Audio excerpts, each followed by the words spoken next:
നല്ല ദിവസം നോക്കിയാണല്ലോ ചാർജ് എടുത്തത്. ഇന്ന് നിങ്ങളുടെ ഫാമിലി ഫ്രണ്ട് പവിത്ര മുതലാളിയുടെ കല്യാണമല്ലേ?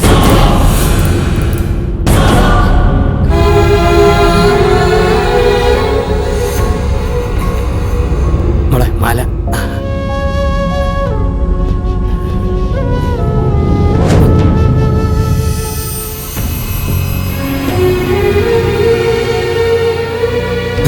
അമ്മേ.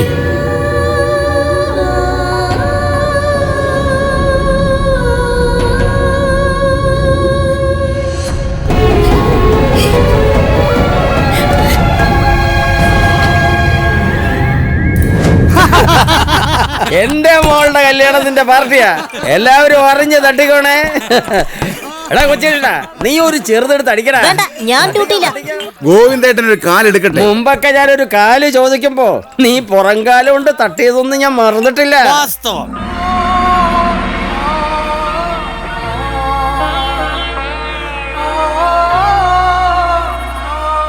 പിന്നെ ഈ ആഘോഷിക്കുന്നതിന്റെ ബില്ല് നാളെ കാലത്ത് മരുമോന്റെ ബാങ്ക് കൊണ്ട് കൊടുത്താൽ മതി, കാശ് അവിടും തരും.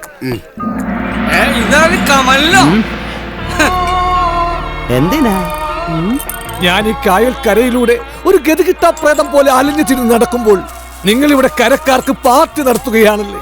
എന്നോടൊരു നല്ല വാക്കെങ്കിലും ചേട്ടന് പറയാമായിരുന്നില്ലേ? ദൃഷ്ടദ്യുമ്നൻ എന്ത്? നിന്നോടൊരു നല്ല വാക്ക് പറഞ്ഞതാ. ഒന്ന് നിർത്തടാ. എടോ, തന്നോട് ഞാനൊരു പകരം ചോദിച്ചില്ലെങ്കിൽ താൻ കണ്ടോ? എന്റെ മരുമോളുള്ളപ്പോ നീ എന്നോട് എന്തോ പകരം ചോദിക്കുന്നു?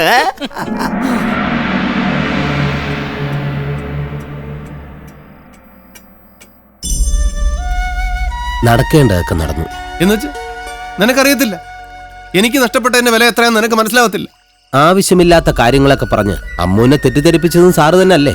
എടാ, ഈ സ്വർണ്ണക്കടയിലും തുണിക്കടയിലും വമ്പം പർച്ചേസിന് വരുന്ന കസ്റ്റമേഴ്സിനെ മുതലാളിമാര് ചിരിച്ചുകൊണ്ട് സ്വീകരിക്കാറില്ലേ? അതൊക്കെ സ്നേഹമാണെന്ന് തെറ്റിദ്ധരിക്കുകയാണോ വേണ്ടത്? എന്റെ നിലയും വില എന്താണെന്ന് ഓർക്കണ്ടേ?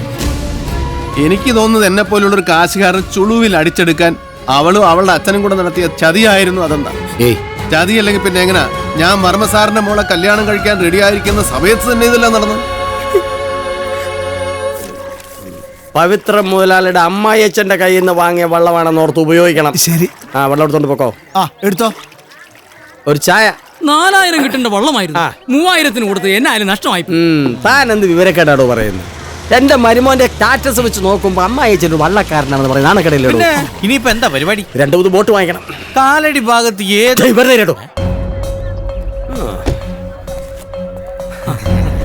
എന്താ മരുമോനെ ഇവിടെ? എന്താ ഇത് നമ്മുടെ കല്യാണം പ്രമാണിച്ച് ഞാൻ ഷാപ്പിൽ പാർട്ടി എടുത്ത എന്റെ ബില്ലല്ലേ? ഗംഗം കൃത്യമായിട്ട് കൊണ്ടു തന്നല്ലയോ? താൻ കള്ളു കുടിച്ചതിന്റെ അഴിഞ്ഞാടിയതിന്റെ ബില്ല് എന്റെ ബാങ്കിലേക്കാണോ കൊടുത്തേക്കുന്നത്? എന്താ മരുമോനെ ഇത്? അമ്മായിച്ചനാകുമ്പോ പിന്നെ മരുമോന്റെ ബാങ്കിലല്ലാതെ നമുക്ക് കുടുംബത്ത് പേര് ഞാനൊരു കാര്യം പറയാം. മകളെ എന്റെ തലയെ കെട്ടിവെച്ചതിന്റെ പേരിൽ എന്നെയും എന്റെ സ്വത്തുക്കളെയും വാതുറാതെ വിഴുങ്ങാനാണ് ഉദ്ദേശമെങ്കിൽ അത് നടക്കാൻ പോകുന്നില്ല. മകളെ തലയെ കെട്ടിവെച്ചെന്നോ? നിങ്ങൾ പ്രേമിച്ച് കെട്ടിയതില്ലയോ? അതിനെക്കുറിച്ച് കൂടുതലൊന്നും ഞാൻ പറയുന്നില്ല. ഞാനൊരു കെണിപ്പെട്ടു പോയി. ഇവിടെ ഇത്രയും കാലം എങ്ങനെ ജീവിച്ചോ അങ്ങനെ അങ്ങ് ജീവിച്ചോണ്ടാ മതി. പോയി. പിന്നെ മരുമകനാണ് മച്ചമ്പിയാണെന്ന് പറഞ്ഞ് എന്റെ ഏതെങ്കിലും സ്ഥാപനത്തിന്റെ 7 അയലത്ത് വന്ന അന്ന് ഞാൻ മകളെ കെട്ടിയൊരുക്കി വീട്ടിലേക്ക് പറഞ്ഞു വിടും.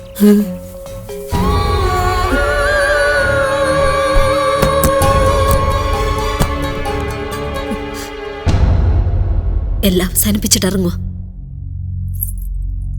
ഇതാ നിങ്ങൾ കിട്ടിയ താലി. എന്താ അമ്മു ഇത്? നമുക്ക് കാര്യങ്ങളൊക്കെ ഒന്ന് സംസാരിച്ച്. നിങ്ങളെ കച്ചവടക്കാരന്റെ ബുദ്ധി കാണിക്കുകയാണെന്ന് അറിയാതെ സ്നേഹിച്ചു പോയതാ. ഞാൻ നിങ്ങളെ മാത്രമേ കണ്ടുള്ളൂ. നിങ്ങളുടെ പണവും പത്രാസും ഒന്നും കണ്ടില്ല. നിങ്ങളുടെ മുന്നിൽ വില കുറഞ്ഞവളാണെന്ന് ഓർത്തില്ല. അമ്മു പെട്ടെന്ന് എടുത്തിയാടി ഒരു തീ. എല്ലാം ആലോചിച്ചിട്ട് തന്നെയാ പോകുന്നത്. എന്നെ കെട്ടിയത് നഷ്ടക്കച്ചവടായതിന്റെ പേരിലല്ലേ എന്റെ അച്ഛൻ അപമാനിച്ചത്? അതിന് എന്തെങ്കിലും നിങ്ങൾ കണക്ക് പറയേണ്ടി വരും.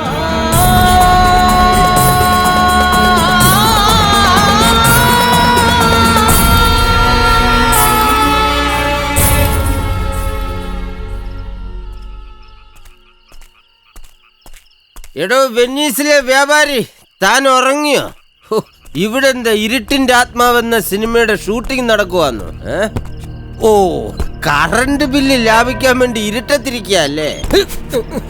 എന്റെ കാലെ ഒന്ന് നിക്ക് സാറും അവിടെ നിക്ക്. നീ എന്താ എന്നെ വിളിച്ചത്? എന്താ മനുഷ്യനിവിടെ തീ നിന്നോണ്ടിരിക്കുമ്പോ തോന്നിയ സമ്മർദ്ദം ഉണ്ടല്ലോ. താൻ ആരാ പേടിപ്പിക്കുന്നേ?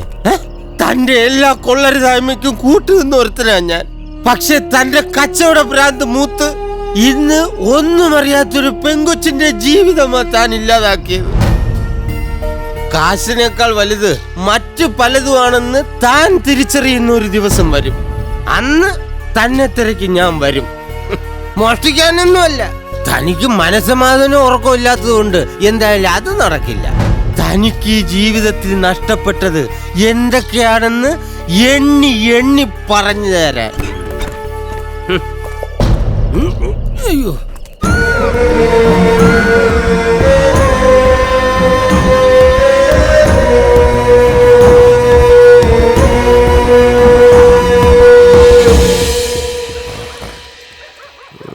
ചന്ദ്ര, ഞണ്ട് കയറി മതി. അയ്യോ സാറേ, എന്നെ ഒന്നും ചേരുത്, ഞാൻ നീന്തി രക്ഷപ്പെട്ടോളാം. നിന്നെ തല്ലാനോ കൊല്ലാനോ ആയിരുന്നെങ്കിൽ അത് ആ വീട്ടിൽ വെച്ചാകാരുന്നില്ലേ? കിടന്നിട്ട് ഉറക്കം വരുന്നില്ല. അവൾ ഇറങ്ങിപ്പോയി കഴിഞ്ഞപ്പോഴാ മനസ്സിൽ പലതും തള്ളിക്കയറി വരുന്നത്. എടാ, ഞാൻ കാശിന്റെ പുറകെ നടക്കുന്നവനാണെങ്കിൽ ലക്ഷ്മിക്ക് ഇഷ്ടമാണെന്ന് പറഞ്ഞപ്പോ അന്നേ അവളെ സ്വന്തമാക്കിയ പോരായിരുന്നു. ഇത് എനിക്ക് കച്ചവടത്തിന്റെ ലഹരി തലവേക്കറി കണ്ണുകൊണ്ടുണ്ടായതാ. അമ്മൂന് എനിക്ക് വേണം. ഇനി അവളെ മനസ്സ് വേദനിപ്പിക്കരുത്. നമുക്കിപ്പോ തന്നെ പോയി അവളെ വിളിച്ചോണ്ട് വരാം. അജയന്റെ കൊലക്കേസ് അന്വേഷിക്കാനല്ലേ ഞാൻ ആദ്യമായിട്ട് ഈ കരയിൽ വരുന്നത്. അതൊക്കെ അവളെ പറഞ്ഞ് മനസ്സിലാക്കണം. നീ വാ. സാർ, അറിയാതെ ഞാൻ എന്തെങ്കിലും... അതൊന്നുമില്ല, നീ വാ. മുതലാളി, ബാങ്കിന് തീ പിടിച്ചു.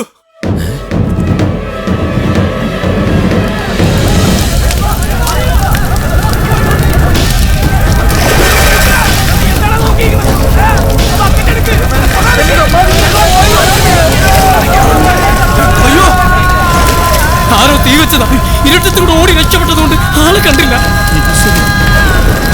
ചന്ദ്രേടാ, എന്നെ വിട്ടേ. സാറ് വേണ്ട, ഇതിനകത്ത് നിന്നെ എന്തെടുക്കാന്? മൊത്തം കത്തിപ്പടർന്ന് നിൽക്കുന്നുണ്ടല്ലോ. എന്നെ വിട്. വേണ്ട, എന്നെ വിട്. അയ്യോ, എന്റെ 50,000 രൂപ മുതലാളി പറഞ്ഞിട്ടാ ഞാൻ ഇതിനകത്ത് ഡെപ്പോസിറ്റ് ചെയ്തത്. എന്റെ ദൈവമേ, എന്റെ കാശ് പോയല്ലോ.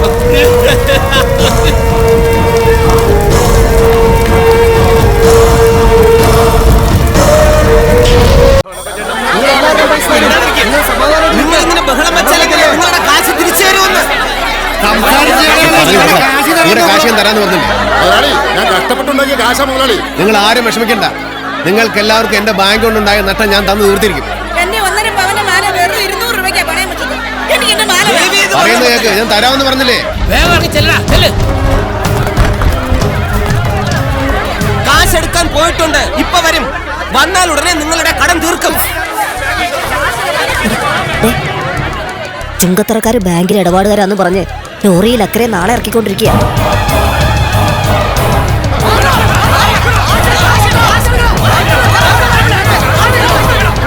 കാശിപ്പോ വരും, എല്ലാവർക്കും തരാം.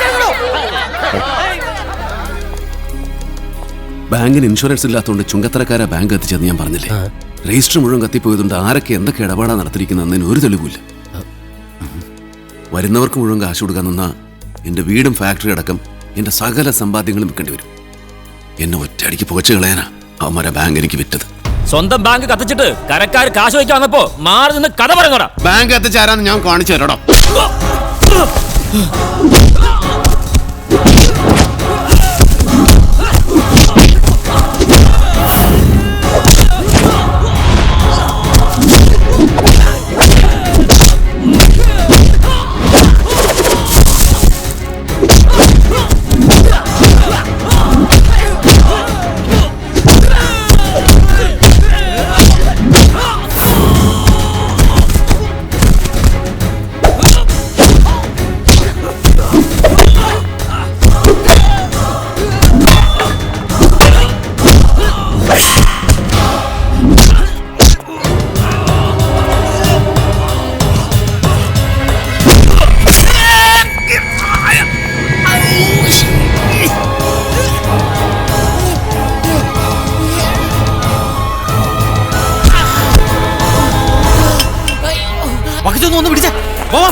ആരും പേടിക്കണ്ട.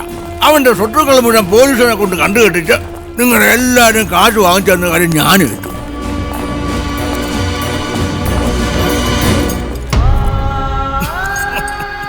കാശേ ചക്രമാ ഇവിടെ കൊണ്ടുവന്നതും സമ്പാദിച്ചതും എല്ലാം കയ്യിൽ നിന്ന് പോയില്ലേ? ചവിട്ട് നിൽക്കാൻ ഒരു തരി മണ്ണ് പോലും ഇല്ലാതാവുമല്ലോ പൗത്ര മുതലാളി.